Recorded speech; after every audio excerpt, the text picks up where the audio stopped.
Welcome to Creality Studio, and because it's the 1st of October, we're going to be doing a spectacular episode with a 3D scanner today.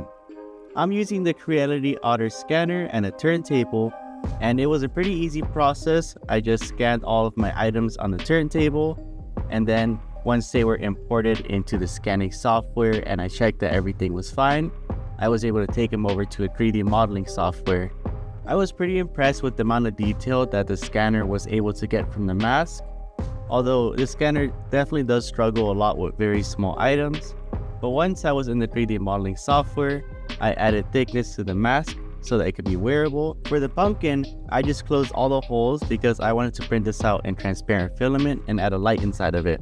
With all the work done in 3D, I was now able to start 3D printing the files. For the mask, I used my bamboo, and I'm going to be using a PLA marble filament. I'm hoping that this filament will give a good stone texture. I think that a stone mask would look pretty scary and kind of cool, especially considering that the original was made out of clay.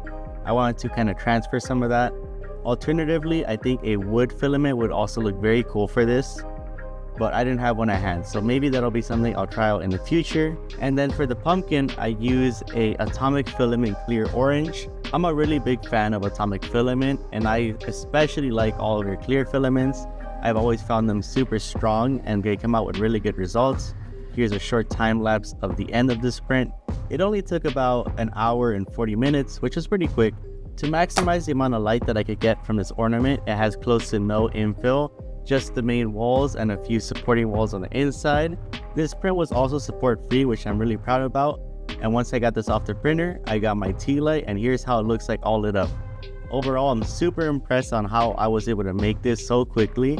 I think time in total working with the scanner and doing 3D work, it was under 40 minutes to get this whole process done and to the printer. So I'm definitely going to be putting a few of these around my desk for the Halloween season.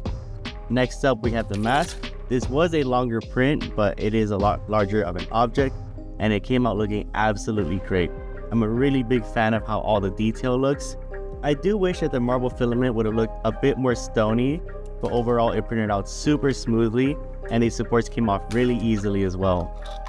I'm also super impressed with how this print came out, especially considering that the original mask blank was made out of clay, and I couldn't do much to finish off that project because I don't have clay firing equipment.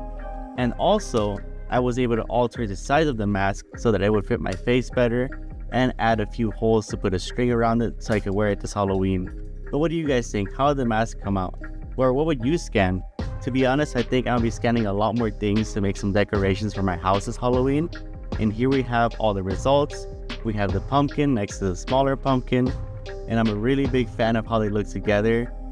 Although the original pumpkin looks great, it just doesn't fit on my desk. And the mask, because it's made out of clay, there was no way to scale it up or down for another person's face. And that's about it for a spooky scanning video. I hope you guys enjoyed it, and I hope you guys enjoyed the STOs that I made today. Let me know what you think, and thank you for watching. Bye.